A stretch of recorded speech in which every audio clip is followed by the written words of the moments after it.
ന്യായാധിപന്മാർ അധ്യായം 8.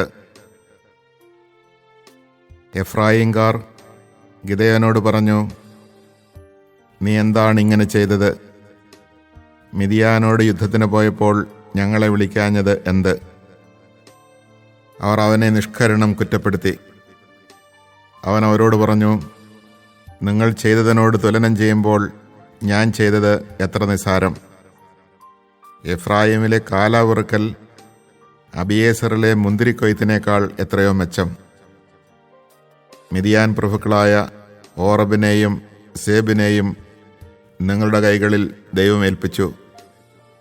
നിങ്ങളോട് താരതമ്യം ചെയ്യുമ്പോൾ എനിക്ക് ചെയ്യാൻ കഴിഞ്ഞത് എത്ര നിസ്സാരം. ഇത് കേട്ടപ്പോൾ അവരുടെ കോപം ശമിച്ചു.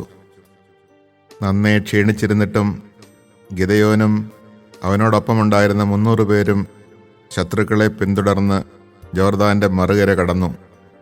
സുക്കോത്തിലെ ജനങ്ങളോട് അവൻ പറഞ്ഞു, ദയവായി എൻ്റെ അനുയായികൾക്ക് കുറച്ച് അപ്പം കൊടുക്കുവിൻ, അവർ ക്ഷീണിച്ചിരിക്കുന്നു. ഞാൻ മിദിയാൻ രാജാക്കന്മാരായ സേബായെയും സൽമുന്നായെയും പിന്തുടർന്ന് ആക്രമിക്കാൻ പോവുകയാണ്. സുക്കോത്തിലെ പ്രമാണികൾ ചോദിച്ചു, സേബായും സൽമുന്നായും നിന്റെ കയ്യിൽപ്പെട്ട് കഴിഞ്ഞോ? എന്തിന് നിന്റെ പട്ടാളത്തിന് ഞങ്ങൾ അപ്പം തരണം? ഗിദെയോൻ പറഞ്ഞു, ആകട്ടെ, സേബായെയും സൽമുന്നായെയും കർത്താവ് എൻ്റെ കയ്യിൽ ഏൽപ്പിച്ചു കഴിയുമ്പോൾ നിങ്ങളുടെ ദേഹം കാട്ടിലെ മുള്ളുകൊണ്ടും കാരമുള്ളുകൊണ്ടും ഞാൻ ചീന്തിക്കീറും. അവിടെ നിന്ന് അവൻ പെനുവേലിലേക്ക് പോയി അവരോട് അപ്രകാരം തന്നെ ആവശ്യപ്പെട്ടു. എന്നാൽ അവരും സുക്കോത്ത് ദേശക്കാരെ പോലെ തന്നെ മറുപടി നൽകി. അവൻ പെനുവേൽ നിവാസികളോട് പറഞ്ഞു, വിജയിയായി തിരിച്ചു വരുമ്പോൾ ഈ ഗോപുരം ഞാൻ തകർത്ത് കളയും. സേബായും സൽമുന്നായും 15,000-ഓളം ഭടന്മാരോടുകൂടെ കാർക്കോറിൽ താവളമടിച്ചിരുന്നു. പൗരസ്ത്യദേശക്കാരുടെ സൈന്യത്തിൽ ശേഷിച്ചവരാണ് അവർ. യുദ്ധം ചെയ്തവരിൽ 1,20,000 പേർ കൊല്ലപ്പെട്ടിരുന്നു. ഗിദെയോൻ നോബാഹിനും യൊക്ബെയായ്ക്കും കിഴക്കുള്ള നാട്ടുപാതയിലൂടെ ചെന്ന് സുരക്ഷിതരെന്ന് വിചാരിച്ചിരുന്ന ആ സൈന്യത്തെ ആക്രമിച്ചു. സേബായും സൽമുന്നായും പലായനം ചെയ്തു. ഗിദെയോൻ അവരെ പിന്തുടർന്ന് പിടിച്ചു. പട്ടാളത്തിൽ വലിയ സംഭ്രാന്തിയുണ്ടായി. അനന്തരം യോവാഷിന്റെ പുത്രൻ ഗിദെയോൻ പടക്കളത്തിൽ നിന്ന് ഹേറസ് കയറ്റം വഴി മടങ്ങി. വഴിയിൽ അവൻ സുക്കോത്തുകാരനായ ഒരു ചെറുപ്പക്കാരനെ പിടിച്ചു നിർത്തി ചോദ്യം ചെയ്തു. അവൻ പ്രമാണികളും ശ്രേഷ്ഠന്മാരുമായ 77 ആളുകളുടെ പേര് എഴുതി കൊടുത്തു. ഗിദെയോൻ സുക്കോത്തിൽ ചെന്ന് അവിടുത്തെ ജനങ്ങളോട് പറഞ്ഞു, ഇതാ സേബായും സൽമുന്നായും. ക്ഷീണിച്ച ഭടന്മാർക്ക് ഭക്ഷണം കൊടുക്കുവാൻ സേബായും സൽമുന്നായും നിന്റെ കൈകളിൽ പെട്ടുകഴിഞ്ഞോ എന്ന് പറഞ്ഞ് നിങ്ങൾ അധിക്ഷേപിച്ചില്ലേ? അവൻ പട്ടണത്തിലെ ശ്രേഷ്ഠന്മാരെ പിടികൂടി കാട്ടിലെ മുള്ളും കാരമുള്ളും കൊണ്ട് അവരെ പാഠം പഠിപ്പിച്ചു. അവൻ പെനുവേൽ ഗോപുരം തകർത്ത് നഗരവാസികളെ കൊന്നൊടുക്കി. ഗിദെയോൻ സേബായോടും സൽമുന്നായോടും ചോദിച്ചു, താബോറിൽ നിങ്ങൾ നിഗ്രഹിച്ചവർ എവിടെ? അവർ മറുപടി പറഞ്ഞു, നിന്നെപ്പോലെ തന്നെയായിരുന്നു അവരോരോരുത്തരും. അവർ രാജകുമാരന്മാർക്ക് സദൃശരായിരുന്നു. അവൻ പറഞ്ഞു, അവർ എൻ്റെ സഹോദരന്മാരായിരുന്നു, എൻ്റെ അമ്മയുടെ പുത്രന്മാർ.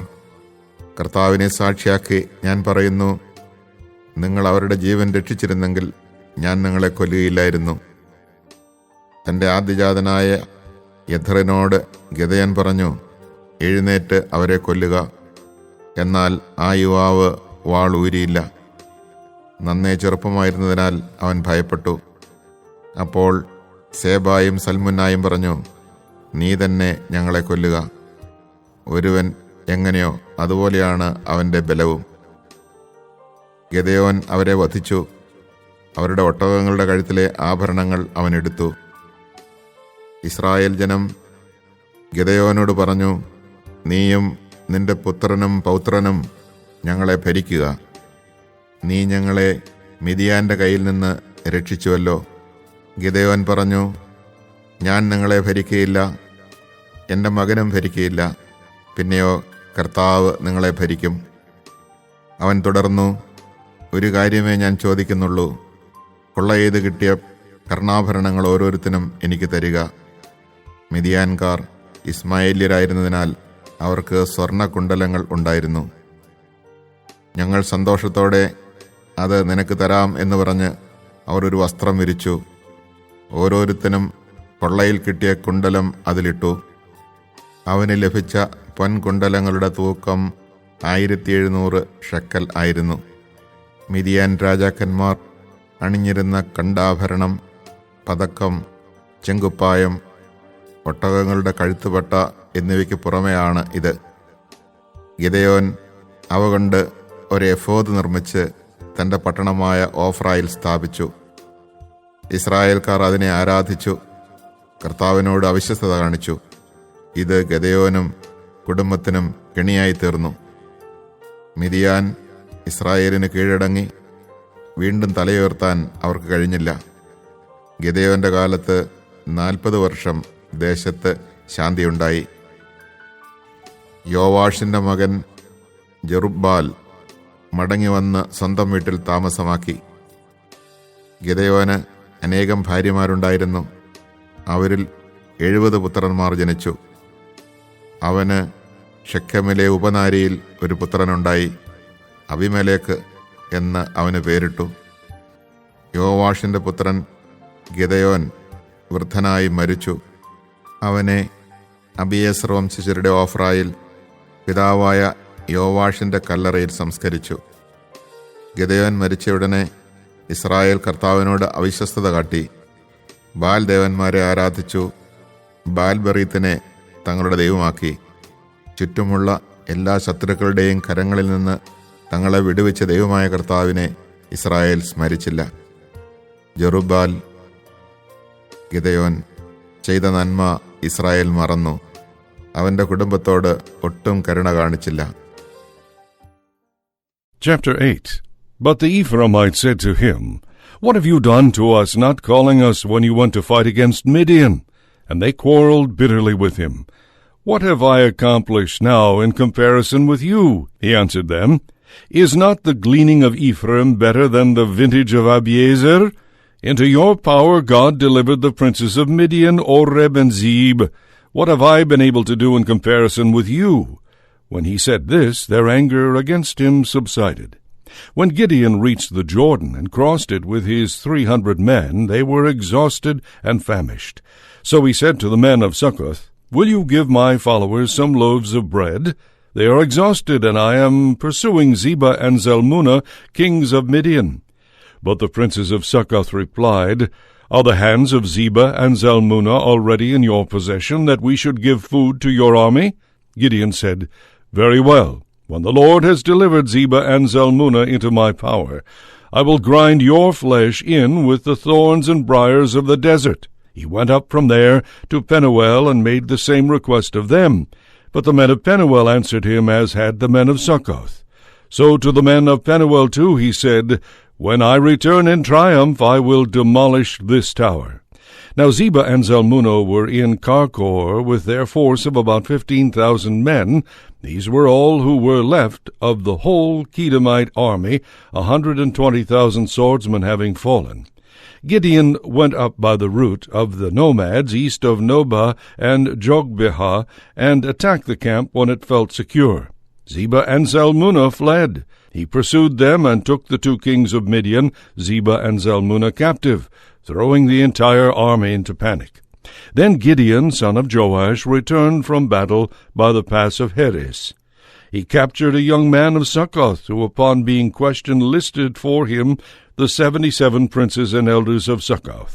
So he went to the men of Succoth and said, Here are Zebah and Zalmunna, with whom you taunted me. Are the hands of Zebah and Zalmunna already in your possession, that we should give food to your weary followers? He took the elders of the city and thorns and briars of the desert and ground these men of Succoth into them. He also demolished the tower of Penuel and slew the men of the city. Then he said to Zebah and Zalmunna, Where now are the men you killed at Tabor? They all resembled you, they replied. They appeared to be princes. They were my brothers, my mother's sons, he said. As the Lord lives, if you had spared their lives, I should not kill you. Then he said to his firstborn, Jether, Go kill them. Since Jether was still a boy, he was afraid and did not draw his sword. Zebah and Zalmunna said, Come, kill us yourself, for a man's strength is like the man. So Gideon stepped forward and killed Zebah and Zalmunna. He also took the crescents that were on the necks of their camels. The Israelites then said to Gideon, Rule over us, you, your son, and your son's son, for you rescued us from the power of Midian. But Gideon answered them, I will not rule over you, nor shall my son rule over you. The Lord must rule over you. Gideon went on to say, I should like to make a request of you. Will each of you give me a ring from his booty? For being Ishmaelites, the enemy had gold rings. We will gladly give them, they replied, and spread out a cloak into which everyone threw a ring from his booty. The gold rings that he requested weighed 1,700 gold shekels, in addition to the crescents and pendants, the purple garments worn by the kings of Midian, and the trappings that were on the necks of their camels.